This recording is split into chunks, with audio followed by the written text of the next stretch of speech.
The Michigan Central Station was once a beacon of Detroit's prosperity, its towering arches, regal chandeliers, and intricate marble walls telling stories of a time when the city thrived. But now, it stood like a forgotten relic of the past, its ornate windows broken, its halls swallowed by shadows, graffiti painted over its decaying grandeur, a sad reminder of how far it had fallen. The Grand Station had been silent for decades, its trains long gone. Or so they thought. Liam, a photographer with a penchant for capturing the eerie beauty of abandoned places, had heard rumors about the station, the whispers of ghostly apparitions, of distant whistles carried by the wind, of the station's haunted history. He'd come to Michigan Central to document it before the looming renovations erased the last remnants of its former glory. Armed with his camera, he ventured past the broken gates, stepping into the hollowed halls of the once bustling station. The air inside was thick, musty with the scent of mildew and old wood. The grand clock on the wall was stopped at 2:37, the minute hand frozen in time, just as the station itself seemed to be. The tall windows, now mostly cracked, let in streams of pale light, casting long shadows over the marble floors. It was a beautiful yet desolate place, one that whispered of past lives and forgotten memories. Liam set up his camera, capturing the intricate details of the station. The grandeur was still there, buried beneath the grime and decay. But as the sun began to dip behind the horizon, something shifted in the air. The temperature seemed to drop, and the once silent space began to hum with an unsettling energy. He could hear it faintly at first, a distant, mournful train whistle. His eyes darted to the tracks that once led trains to destinations far and wide. Now nothing but rusted remnants of a time long past. No trains ran here anymore. It was just an old building waiting to be torn down. Yet the whistle came again, this time louder, echoing through the empty halls. A call from a time long gone. Liam hesitated. He had heard stories, sure, but he had never put stock in ghost tales. They were just that, stories, but this was different. There was something about the sound that made his skin crawl. He glanced at his camera, the lens still pointed at the empty platforms. But then through the viewfinder, he saw something that made his breath catch in his throat. Figures, passengers, dressed in tattered clothing from the 1930s, their faces drawn and hollow, standing motionless at the edge of the platform, waiting for something, waiting for a train that wasn't there. Their eyes were vacant, empty voids, staring into nothingness. But then, just as he thought it might be his imagination playing tricks, he saw one of them move. A man, wearing a conductor's uniform, stepped forward. His face was twisted in agony, the skin pulled tight over bones, eyes sunken and hollow, his mouth frozen in a scream that never escaped. The figure pointed directly at Liam. The photographer's heart skipped a beat. His hand trembled as he lowered the camera, his breath quickening. The room was now filled with an oppressive silence, broken only by the soft click of his camera as it took another photo on its own, seemingly without Liam's input. He glanced down, and the screen showed something that made his blood run cold. The conductor, still staring directly at him, was closer now. It was impossible. He had only glanced away for a second, but the figure's form was no longer an eerie silhouette in the distance. It was standing right in front of him, a mere few feet away. Liam's breath caught in his throat. He stepped back, heart racing, his camera still trained on the figure. The man opened his mouth, but no words came out. Only a rasping sound, like the screech of metal on metal. A distant whistle blew again. Liam didn't know what was happening. He didn't know how, but he could feel it. The station, this place, was alive in a way that it shouldn't have been. And the train, the ghostly train, was coming. It was inevitable. Suddenly the room was filled with the sound of footsteps, and the soft murmur of voices, whispers, drifted from the shadows. Passengers, no, spirits, began to move towards the platform. Their forms flickered like faded memories, their eyes locked on the empty tracks. They were boarding trains that only they could see, trains that only they could hear. The train whistles grew louder, and the air vibrated with an unnatural energy. Liam's instincts screamed at him to leave, to run far away from this nightmare. But as he turned, he froze in his tracks. Behind him, in the archway of the station's grand entrance, a train emerged, its shape indistinct, blurry, yet unmistakably real. The screech of its wheels against the tracks reverberated in his chest, a haunting sound that sent chills down his spine. The conductor, his face still contorted in pain, stepped forward again. He pointed at Liam, motioning for him to board. His mouth opened again, and this time, Liam could hear the words. "Get on, there's no going back." Liam didn't know if he was hearing the words in his mind, or if they were spoken by the figure, but one thing was clear. The train was real, and it was waiting for him. He had been spotted. "Why me?" Liam whispered, his voice trembling. "What do you want from me?" The conductor's face twisted further, if possible. His eyes gleamed with desperation, as if the man had suffered this torment for eternity, his soul trapped between two worlds. Liam turned, sprinting toward the exit. His breath came in ragged gasps as he reached for the broken gate, but when he stepped through it, he found himself back on the platform. The train was closer now, its form sharper, more solid, as though it was shifting between dimensions. The conductor's hand reached out, its bony fingers brushing his arm. "You can't escape," the ghostly voice rasped. "You belong to the train now." Liam's heart pounded in his chest as he realized the truth. The station, the train, the passengers, they weren't just memories. They were trapped here, waiting for new souls to join their ranks. And if he didn't find a way to break the curse, he would become one of them, another lost passenger, waiting for a train that never came. As the train's doors began to open, Liam's fate was sealed. He had one chance, one fleeting moment, to escape before the train took him to the other side.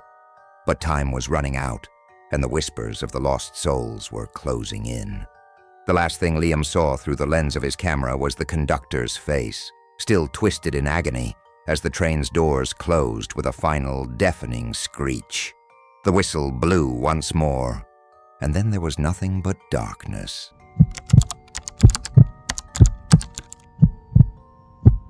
It was a dare, plain and simple, a challenge to their courage, a test of who could face the darkest, most forbidden corners of their world. There were 5 of them.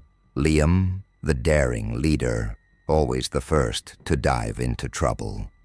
Sarah, his childhood friend who followed him into every wild plan, even if it terrified her. Evan, the skeptic, who only joined to prove there was no such thing as the supernatural. Mia, who liked the thrill of fear, but secretly hoped for something mysterious to happen. And Noah, the quiet one, who rarely spoke, but had an energy that felt like he saw things others didn't. They had all heard the rumors about Blackthorn Asylum, the stories about its horrific past, whispered among the locals who lived far away from the forest where it stood. They spoke of the fire that ravaged the building, the terrible scandal that followed, and the patients, poor souls whose names were forgotten, except for the ones who never made it out alive. Some said the fire wasn't an accident. Some said it had been set by the very patients themselves, as though they were trying to escape something far worse than the flames. But no one knew for sure. It was a place shrouded in mystery and fear, and that's exactly why it was the perfect challenge. As dusk fell, and the forest around them grew darker, The group approached the ruins. Blackthorn stood like a decaying beast stow in the center of the woods, its skeletal frame a reminder of the past. The windows were shattered, the roof collapsed in places, and the walls were smeared with mold and dirt. The air was heavy, thick with something unpleasant, and as they crossed the threshold into the crumbling asylum, a chill ran down their spines. "What are we even doing here?" Evan muttered, eyeing the entrance warily. "Don't be such a buzzkill," Liam said, pushing forward, his flashlight beam cutting through the gloom. "This is going to be epic." No one responded. They were all thinking the same thing. They had crossed into a place where few dared venture, and now they had no choice but to move deeper. The sound of their footsteps echoed through the long-abandoned hallways, the silence pressing down on them like an invisible weight. In the flickering light of their flashlights, they began to explore the ground floor. The air smelled of rot, mildew, and something else, something faintly metallic. As they stepped through the derelict rooms, they saw remnants of what the asylum had once been. Cracked chairs, overturned tables, old faded portraits of long-forgotten faces. But it was in the next room that they made their first discovery. Patient records scattered across the floor, dozens of yellowing papers, pages torn and stained, detailing the lives of people who had once been here. "What the hell?" Sarah gasped, picking up a page. She read aloud, "Patient 204, Edith Grant, subjected to electroconvulsive therapy for violent tendencies. No anesthesia administered. Multiple seizures followed." "Jesus," Mia whispered. "What kind of sick place was this?" Liam smirked. "You really think they'd have a fancy sanitized hospital for the mentally ill back then? This is what the world used to be like. People treated like lab rats." They continued to dig through the papers, each file revealing more disturbing detail. There were descriptions of rehabilitation experiments, subjects being restrained while chemical agents were injected into them, their bodies contorted in unnatural ways. And the notes were almost always the same. "No improvement. Treatment continues." Suddenly Noah spoke, his voice barely above a whisper. "Look at this one." He held up a file, and the others gathered around. The name on the page read, Patient 317, Richard Hale. Unlike the others, Richard's file wasn't detailed with scientific notes. Instead, it was a simple note that read, "No longer needed, terminated by fire." That's it?" Mia asked, her voice quivering. "It's like they just erased him," Sarah said, her eyes scanning the room as if expecting someone to step out of the shadows. As the group exchanged nervous glances, a sound came from the far end of the hall, a faint creak, like a door moving on its hinges. Everyone froze. They had just been talking about the experiments, the patients, but now they weren't so sure if they were alone. "Did you hear that?" Mia asked. "I heard it," Liam said, his voice suddenly lower, more cautious. The air seemed to thicken, and the temperature dropped. Noah, the quietest of them all, moved closer to the group, his face pale under the flashlight's glow. "I think we should get out of here," he said, his voice shaking for the first time all night. The others were about to agree when a low whisper echoed through the hallway, so soft at first they thought it was a trick of the wind. But then it came again, clearer now. "Help! Help us!" They turned toward the sound, and Sarah gasped. In one of the dark rooms at the end of the hallway, a faint light flickered, casting distorted shadows on the walls. The shadows moved unnaturally, twitching, stretching. And in the far corner, standing just at the edge of the light, was a figure. It was tall and thin, with a ragged hospital gown that hung loosely from its emaciated frame. Its face was hollow, its eyes empty black pits. Who are you?" Liam's voice was barely audible, his flashlight trembling in his hand. The figure didn't respond. Instead, it stepped forward, its footfalls silent on the floor. "Run!" Evan shouted. They didn't need another word. They bolted, rushing back toward the entrance, but the asylum wasn't having it. The door, once a mere rusted frame, slammed shut with an ear-splitting crash, trapping them inside. Panic set in as they scrambled to find another way out. They ran down hallways, passing rooms with faded wallpaper peeling off the walls, rooms that seemed to stretch on longer than they should. The whispers grew louder, clearer. "Help, help us." It was as though the very walls of Blackthorn were alive, closing in on them. Then in the middle of their frantic escape, the hallucinations began. Liam staggered as the world around him warped. The hallway stretched impossibly long, and the air seemed to vibrate with a faint humming sound. He blinked, and the asylum's once familiar rooms were now twisted. Impossible shapes, bloodstains splattered across the floors, and strange, grotesque figures writhing in the corners. "Get it together!" Sarah screamed at him, but her voice sounded distant, as if she were somewhere far away. The others too began to see it, their faces distorted in the reflection of cracked mirrors, surgeries being performed with rusty tools, screams echoing from rooms they couldn't see but knew were there. "Is it happening to all of us?" Evan gasped, his voice hoarse. The answers didn't come. They could barely even remember why they were running anymore. The asylum had twisted them, broken them, and soon they realized it wasn't just the building that was alive.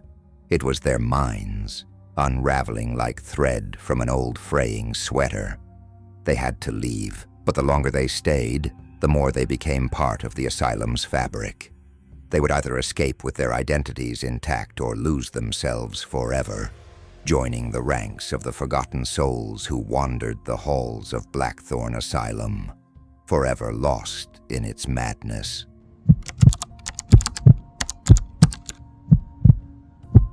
The wind howled through the desolate landscape of Epecuén, an eerie town that had been swallowed whole by a freak flood decades ago. Nestled in the heart of Argentina, this once bustling tourist destination was now little more than a shadow, a relic of a forgotten time.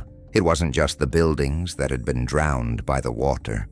It was the memories of those who lived and visited there, now submerged beneath the surface, awaiting some force to drag them out of the murky depths. Luca had always been intrigued by abandoned places, the haunting silence, the decaying remnants of human existence, the stories that begged to be told. There was something about these places that pulled at him, something irresistible. So when he learned about Lago Epecuén, he knew he had to see it for himself. The once thriving resort town, now a graveyard of cracked earth and collapsed buildings, was perfect for his next adventure. He packed his camera equipment and set off to capture this forgotten ghost town.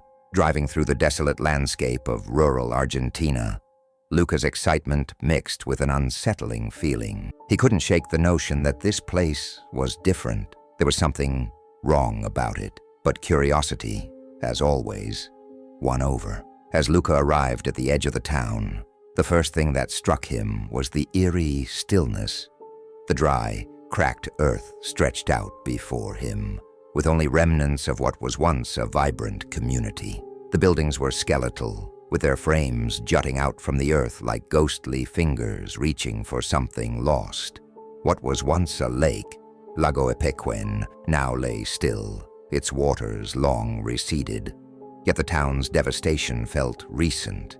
The air smelled of salt and decay, a pungent reminder of the water's destructive power.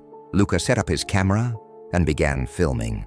He walked through the ruins, narrating his thoughts to the lens. This is Lago Epecuén, a once thriving resort town that was submerged by a freak flood in the 1980s, he explained. The floodwaters didn't just drown the buildings, they swallowed entire lives. It's been decades, and now the town stands abandoned. But how many people died here? How many stories were left unfinished? He paused by a dilapidated building, its walls cracked and weathered. The roof had caved in, leaving it exposed to the elements. A distant howl of wind made the empty streets feel even more haunted. That was when Luca first heard it. A faint wail, like the mournful cry of someone in agony, carried on the wind. It was soft, distant, but unmistakable. He froze, his heart pounding in his chest. The wail was followed by a faint, wet, slapping sound, like footsteps splashing in water. Luca turned around, but there was no one there. The sound stopped as suddenly as it had started. His skin prickled, the hairs on the back of his neck standing on end. He chalked it up to the wind, to the creaks and groans of the decaying town. But deep down, a gnawing suspicion began to grow. Something wasn't right here.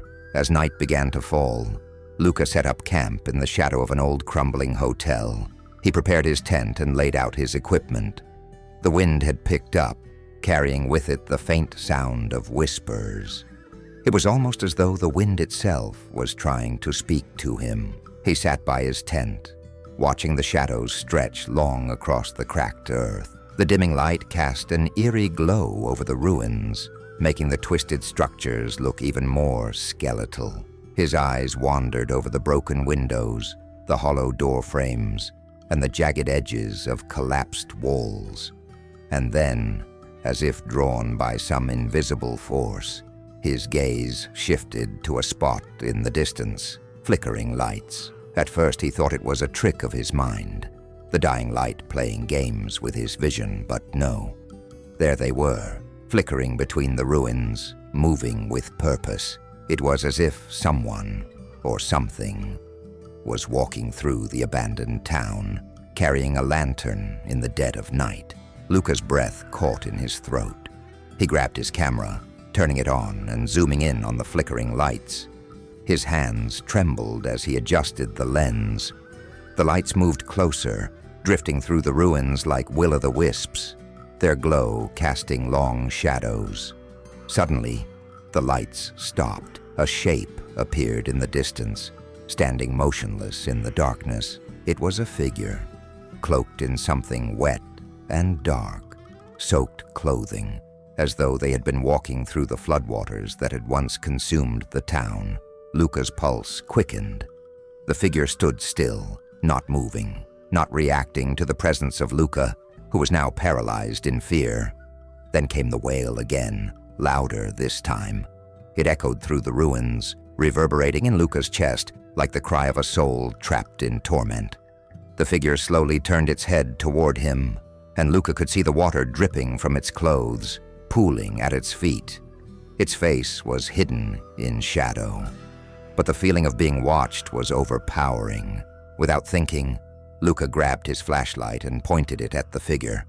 The beam of light cut through the darkness, but when it landed on the figure, it was gone. No sign of anyone. Nothing but empty space and the faint sound of water lapping at the cracked earth. His mind raced. Was it a hallucination? Was he just seeing things? But then as he shined the light over the ground, he saw something that made his blood run cold. Wet footprints leading away from the spot where the figure had stood, only to disappear into the dark, dry earth. Panic surged through him. He ran toward the road, eager to escape whatever it was that haunted this forsaken place. But the road was no longer the road. It was flooded.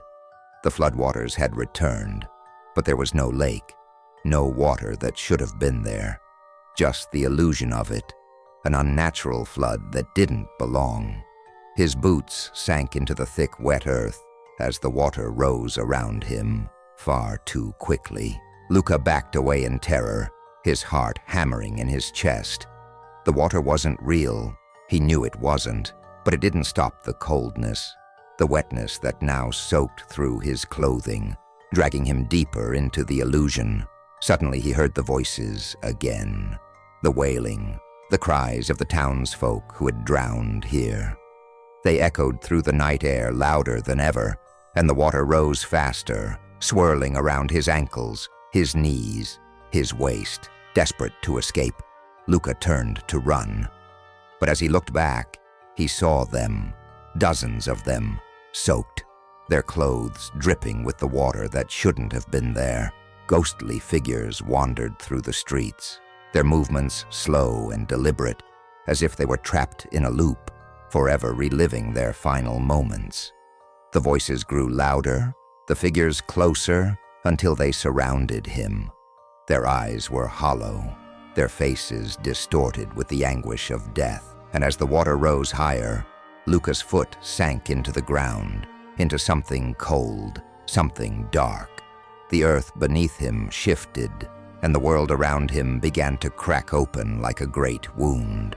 He fell, swallowed by the dry land, pulled down by an unseen force. The last thing he saw was the figure from earlier, standing before him, its soaked clothing dripping with water that never came from the lake. And then, there was nothing but darkness. When Luca's camera was recovered days later, it showed no signs of the storm that had raged through the town that night. The footage was pristine, as though nothing had happened at all. But if you looked closely, just before the camera cut off, just before the screen went black, you could see something moving in the background. A figure walking through the ruins of Epecuén, soaked to the bone, forever reliving the flood.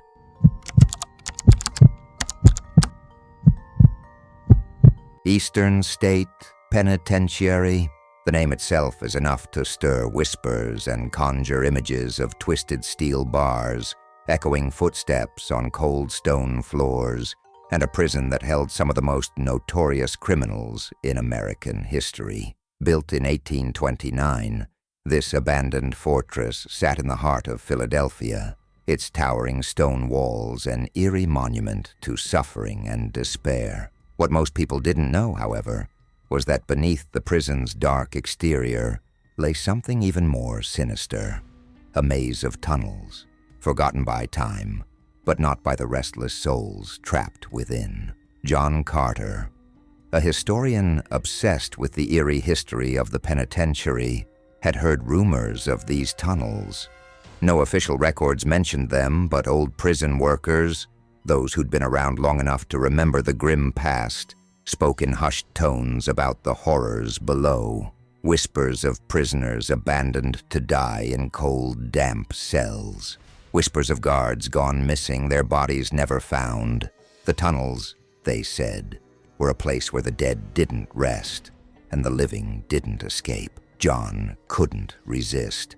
Armed with nothing but his flashlight, his notebook, and an insatiable thirst for knowledge, he made his way to the penitentiary one night. The moon hung low in the sky, casting long shadows over the old stone walls. The air was thick with anticipation, but for John, the thrill of discovery overshadowed any fear. He snuck through a crack in the wall, his heart pounding with excitement. As he ventured deeper into the forgotten parts of the prison, his flashlight flickered, struggling to illuminate the oppressive darkness that seemed to consume him. The temperature dropped sharply, his breath visible in the air. He was alone, or so he thought. He found his way to a narrow staircase that led deep into the earth. The steps were cracked, the air thick with the scent of mildew and rot. As John descended, a chill gripped him. It wasn't just the cold, it was something older, something darker. The tunnels below Eastern State Penitentiary were labyrinthine, twisting and turning with no clear path.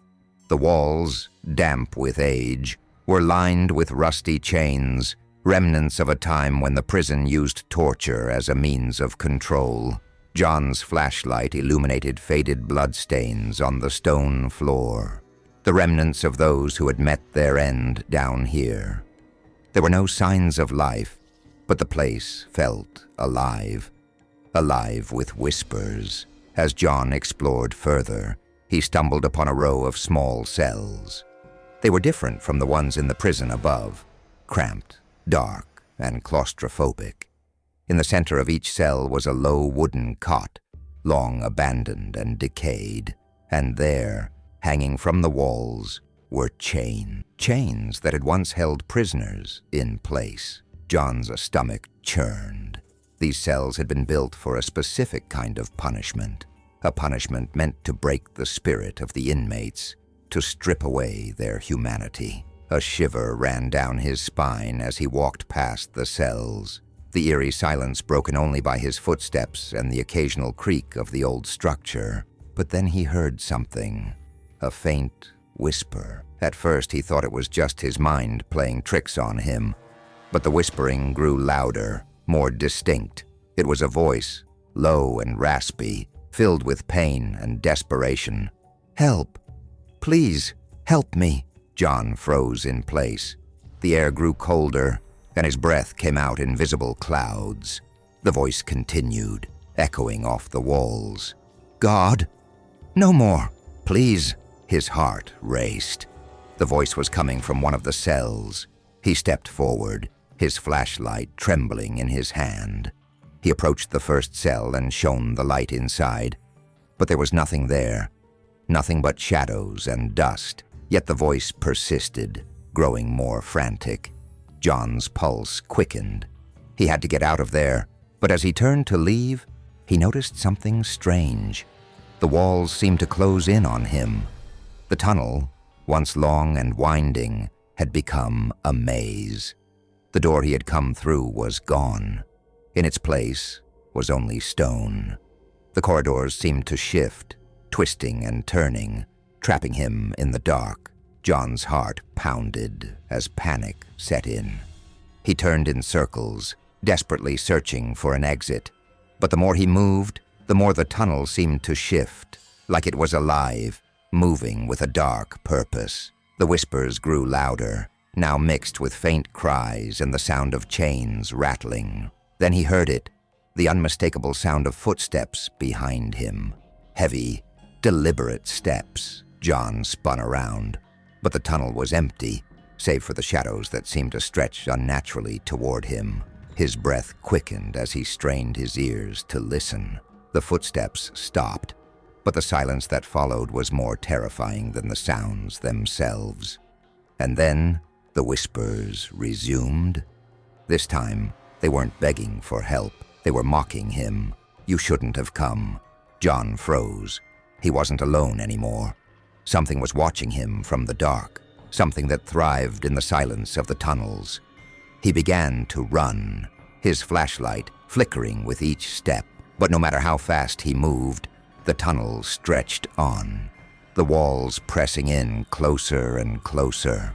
The sound of chains dragging against the stone filled the air, and he could feel cold fingers brushing against his skin, unseen but ever present. The temperature dropped even further, and John could see the shadows around him shift, as if something was moving just beyond the reach of his light. Desperately, he tried to retrace his steps, but the more he moved, the further away the exit seemed. The walls seemed to close in on him, and every corner he turned only led to more darkness, more whispers, and more screams. John stumbled into another chamber, a larger space with a high vaulted ceiling. The chains in the room were longer, more numerous, and hanging from every inch of the stone. In the center of the room was a figure, tall and shrouded in shadows, its form indistinct but exuding an overwhelming presence. The figure stepped forward, its footsteps silent against the stone. John's heart stopped. The figure was no longer a shadow. It was real. "It was here. You shouldn't have come," it said, its voice cold and hollow. John turned to run, but his body refused to obey. He was paralyzed by fear, unable to move as the figure slowly advanced toward him. The air grew thick with an oppressive force, and the whispers reached a crescendo, becoming a cacophony of tormented souls. And then the world around him went black. The next morning, when the prison security guards found the entrance to the tunnels ajar, there was no sign of John Carter. His flashlight was found at the entrance, flickering weakly, but he was gone, vanished into the darkness, lost forever in the death tunnels of Eastern State Penitentiary. Some say his spirit still wanders the tunnels, trapped among the tortured souls of those who died in the prison's depths.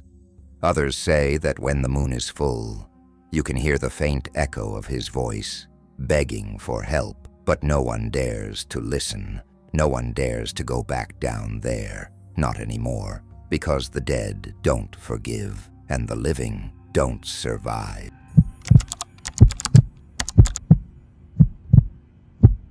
The gates to Waverly Hills Sanatorium loomed under the sickly light of a half-moon. Miles Carter adjusted his backpack, his heart hammering with the excitement only urban explorers understood. He wasn't new to breaking into abandoned places. Forgotten factories, crumbling hospitals, and deserted theme parks littered his Instagram page. But Waverly Hill, this was different. This place was a legend. Armed with nothing but a heavy-duty flashlight and a cheap voice recorder duct-taped to his jacket, Miles slipped through a hole in the fence. The scent hit him instantly. Wet earth, mold, and something else. Something sour, like spoiled meat. He clicked on the recorder. Entry log, October 22nd, 1:13 a.m.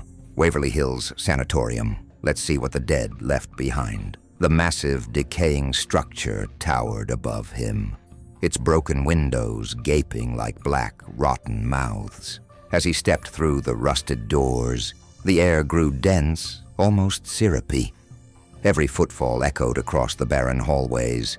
The flashlight beam trembled slightly in his hand, not because it was faulty, but because deep down, Miles wasn't as fearless as he liked to believe. Waverly Hills had a reputation. Once a tuberculosis hospital, thousands had died here. Isolated, abandoned, and terrified. To spare other patients the trauma of seeing death parade through the halls, the staff had built the infamous Death Chute, a tunnel where corpses were wheeled away under cover of darkness. "I'll get footage by the Death Chute," Miles muttered. "That's where the real action is." The deeper he ventured, the worse it got. The mold clung to the walls like cancer. Floorboards moaned under his boots. Sometimes he thought he heard footsteps behind him. But when he whipped around, nothing. Only the darkness pressing closer. Suddenly the recorder crackled. A voice. Miles froze. He replayed it, pressing the recorder close to his ear. Through the static, a faint whisper slithered out. "Get out!" His mouth went dry. "Probably radio interference," he said out loud, voice shaking a little. "Either that or someone's trying to save me a lot of therapy bills later." He pressed on, stubborn as ever. When he finally reached the stairwell leading to the Death Chute, the temperature noticeably dropped. His breath fogged in front of him. Down below, the black tunnel yawned like the throat of some sleeping beast. He hesitated. Something about that darkness felt wrong.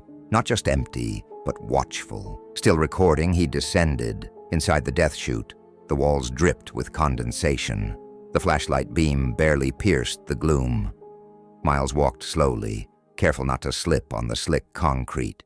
The air was freezing now, thick with the metallic tang of rust, and something subtler, the coppery stink of old blood. Halfway down, his flashlight flickered. "No, no, no, not now," he hissed, banging it against his palm.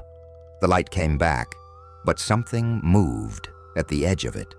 A shadow, darting along the walls, too fast, too twisted to be human. Miles spun around, heart in his throat. "Who's there?" No answer. Only the soft, chilling sound of whispers. Dozens of voices, murmuring over each other, overlapping like a chorus of the damned. The flashlight sputtered again, plunging him into momentary darkness. When it flared back to life, the walls were different. Names were scratched into them. Miles leaned closer. They weren't random graffiti. These names, they were fresh. Some letters still dripped, as if clawed into the wall by unseen hands. At the very bottom of the Death Chute, the heavy steel doors banged shut behind him with a deafening clang. He ran back, slamming his fists against the doors. They didn't budge. The recorder crackled again. "Stay with us," a voice crooned. "We're so lonely." Miles backed away, his flashlight darting around wildly.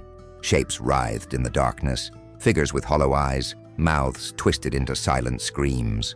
Some crawled along the walls, Others hung from the ceiling like bats, their heads lolling at impossible angles. Panic clawed at his mind. This isn't real. It's sleep deprivation. The flashlight died. Total darkness. Miles gasped for breath. The air itself seemed to crush him. The whispers grew louder, circling him like vultures. You don't belong here. Join us. Feel what we felt. Something cold brushed his hand. He recoiled, but another hand grabbed his ankle. Then another seized his wrist. Invisible fingers, countless and clammy, anchoring him in place. He screamed, and they answered, an inhuman cacophony of shrieks, moans, and laughter that shattered the stillness. Somehow, in the blind chaos, Miles managed to wrench free. He ran blindly through the chute, scraping against the walls, tripping over unseen debris. Behind him, the whispers crescendoed into a full-throated howl. He slammed into another door, thank God, unlocked, and burst through it into an unfamiliar hallway. But the building had changed. The clean linear hallways he'd walked before were gone, replaced by a maze of twisted corridors, each one branching like veins, leading him deeper into the decaying heart of Waverly. Doors slammed behind him, one after another, funneling him toward something that waited. Finally, he stumbled into a large room. The old surgical theater. Rusty instruments littered the floor. Stained sheets fluttered from broken gurneys. In the center of the room stood a mirror, the glass fractured but still reflecting, only the reflection wasn't right. Miles stared in horror. His reflection smiled back at him. Not a friendly smile, a leering, predatory grin. Then without warning, the mirror reached out. A hand burst through the broken glass, fingers gnarled and dripping black ichor. Miles turned to run, but the walls of the surgical theater closed in, warping and bending as if the entire room were alive. The voice recorder tumbled from his jacket, skidding across the floor. It continued to record. Another one. A voice hissed from the mirror.